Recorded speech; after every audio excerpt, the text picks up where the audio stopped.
الحمدللہ رب العالمین والصلاة والسلام علی سید الانبیاء والمرسلین وعلی آلہ واصحابہ اجمعین الی یوم الدین۔ الحمدللہ آج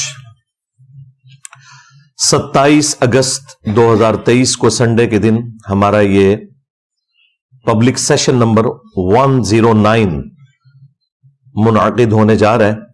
آپ کے سوالات ریئل ٹائم یہ پرچیوں کی شکل میں میرے پاس آ چکے ہیں، انشاءاللہ انہیں میں بعد میں ڈسکس کروں گا۔ پہلے ایک کرنٹ ایشو جو آج کل پاکستان کے مین سٹریم میڈیا کی بھی زینت بنا ہوا ہے اور سوشل میڈیا کے اوپر تو کافی دل دہلا دینے والی انفارمیشن سامنے آ رہی ہیں، اور وہ ہمارے صوبہ سندھ کے اندر رانی پور ایک جگہ ہے، وہاں پر ایک پیر صاحب ہیں اسد شاہ کے نام سے، ان کے گھر میں جو ظالمانہ قتل ہوا ایک کام کرنے والی بچی کا، فاطمہ جس کا نام تھا، بمشکل اس کی 10 سال عمر تھی۔ گھر والوں نے پیر صاحب کی خدمت کے لیے چھوڑا ہوا تھا، ظاہر ہے کہ جہالت عام ہے، اس طرح بچیاں لوگوں کے گھروں میں چھوڑنا خدمت کرنے کے لیے نہ تو یہ شرعی اعتبار سے حلال ہے اور نہ پاکستان کے قانون کے مطابق یہ حلال ہے۔ لیکن آپ کو پتہ ہے کہ ہم لوگ نہ دنیا کے ساتھ مخلص ہیں، نہ دین کے ساتھ، نہ اپنی آخرت کے ساتھ۔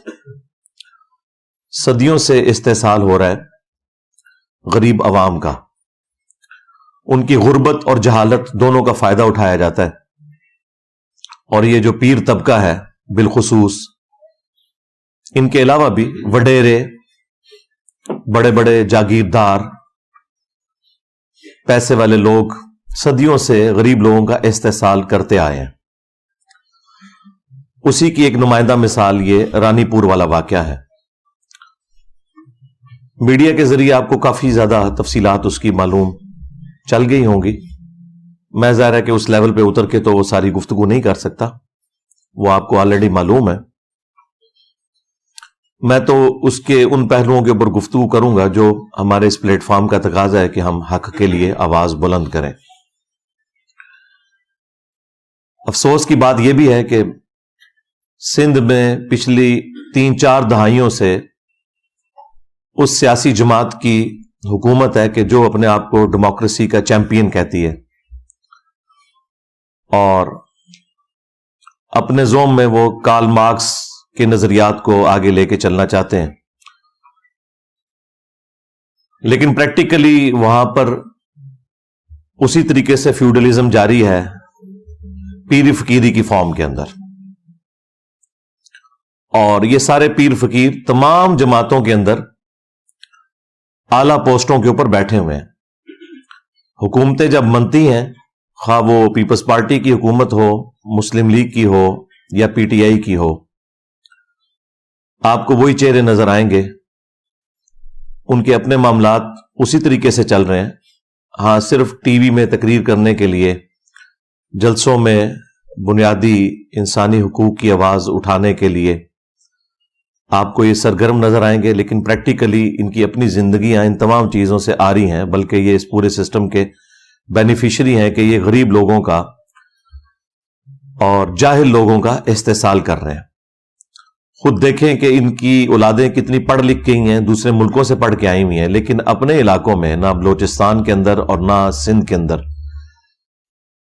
یہ لوگ سکولز اور کالجز یا یونیورسٹیز کو پروموٹ کرتے ہوں، بالکل آپ کو ایسا نظر نہیں آئے گا۔ یہ چاہتے ہیں کہ عوام جاہل رہے اور اس طریقے سے ہم انہیں اپنا غلام بنا کر رکھیں، کیونکہ جب جہالت دور ہوتی ہے تو سب سے پہلے ان لوگوں کی جو چودراہٹ ہے وہ سٹیک پہ لگ جاتی ہے، جن لوگوں نے لوگوں کی جہالت کا فائدہ اٹھایا ہوتا ہے۔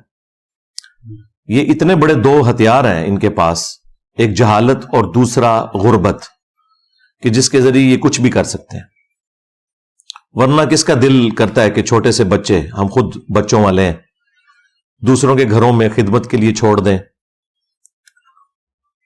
اور اس کے بعد کہ جب اس طرح کی چیزیں بھی باہر نکلتی ہیں، لوگ کہتے ہیں آج کل کے پیر فقیر جو ہیں وہ راہ راست سے ہٹ گئے ہیں اس لیے واقعات آ رہے ہیں. ان سے پہلے بھی جتنے لوگ ہیں وہ اسی قسم کے تھے.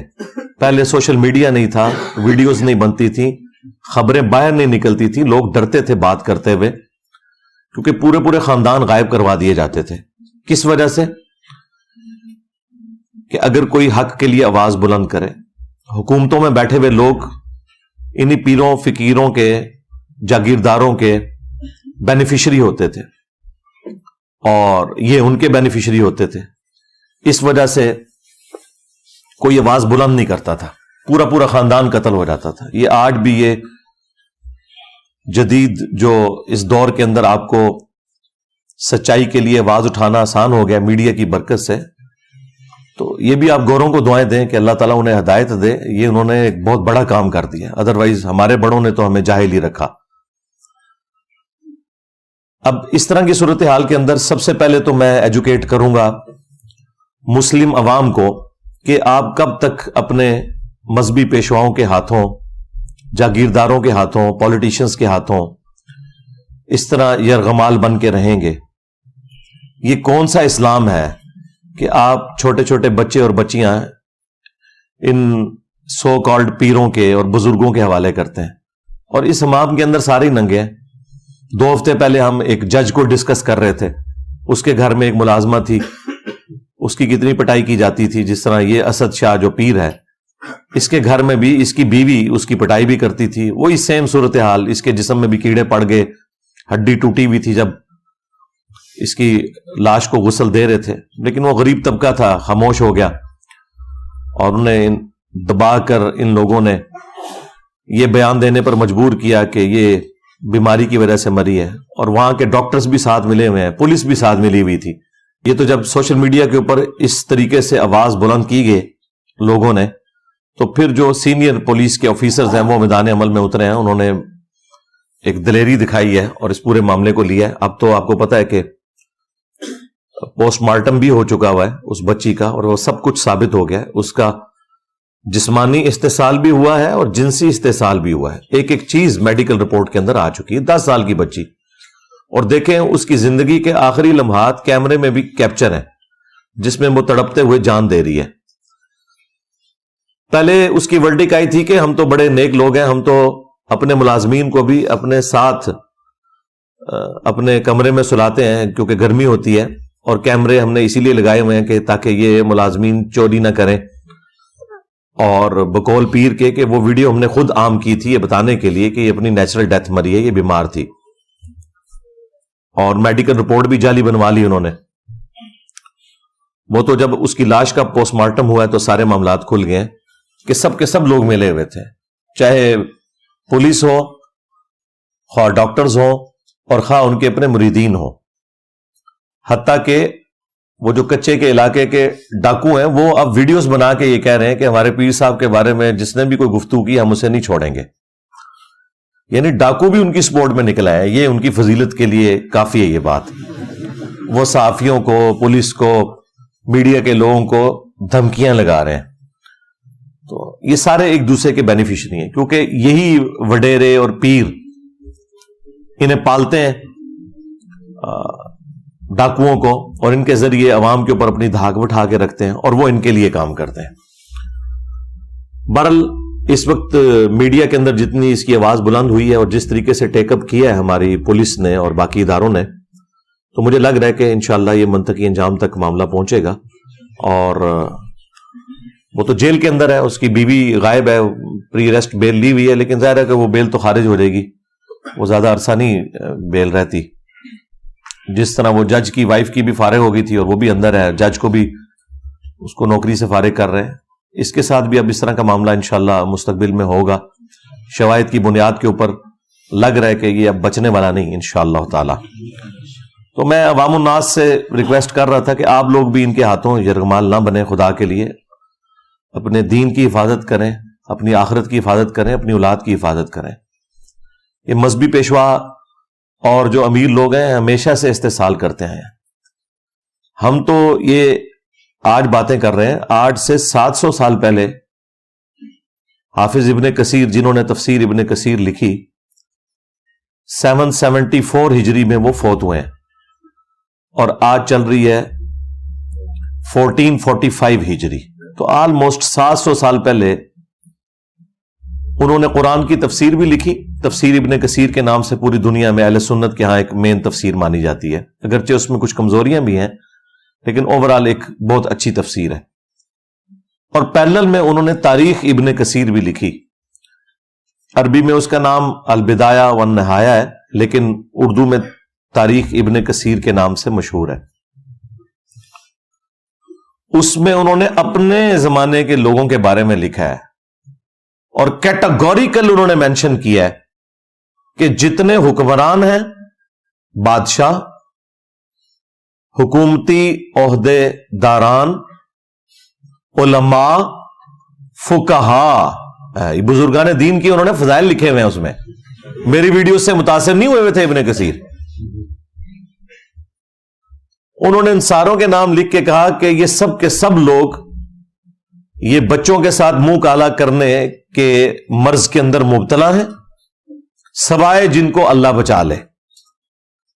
اچھا، اور یہاں ترجمہ کرنے والوں نے نا بڑا گول مول کر کے ترجمہ کیا ہے اس کو تو انہوں نے کہا کہ جی دنیا میں ایسے لوگ موجود ہیں جو یہ کرتے ہیں دنیا میں. اچھا اس کے بعد جو انہوں نے لکھا وہ جملے انہوں نے عربی میں تو لکھے ہوئے تھے، اردو میں سے ترجمے میں سے ہی نکال دیے. حافظ ابن کثیر نے لکھا کہ ماں باپ کی یہ ذمہ داری ہے کہ وہ اپنے بچوں کی پہنچ سے ان بزرگان دین کو دور رکھیں. یہ لکھا ہوا تھا انہوں نے، یہ انہوں نے نکال دیا کیونکہ پورا مدرسہ سسٹم اس کے اوپر چل رہا تھا. تو یہ صرف پیر فقیر یا علماء کا مسئلہ نہیں، سب کا ہی مسئلہ ہے. لیکن ٹارگٹ دیندار طبقہ اس لیے زیادہ ہوتا ہے کہ وہ کسٹوڈین ہے، وہ کہتے ہیں ہم ٹھیکیدار ہیں دین کے. تو بھائی چوپڑیاں نالے دو اس طرح نہیں ہو سکتا. دونوں جہانی مٹھے باہو، آپ کہیں جی میں دونوں چیزیں پیرلل میں ساتھ لے کے چلوں، اس طرح نہیں ہوگا. اگر آپ دنیا میں عزت کلیم کر رہے ہیں قرآن و سنت اور دین کے نام کے اوپر، تو اب جب آپ ایکسپوز ہوں گے تو آپ کے ساتھ ذلت والا معاملہ بھی دوہرا ہوگا کیونکہ آپ نے عزت اس کی بنیاد پہ کمائی ہوئی تھی. اب یہ تو عوام کے لیے میرا ایک میسج تھا، بلکہ ہماری تو پوری کی پوری دعوت عوام کو ایجوکیٹ کرنے کی ہے. رہ گئی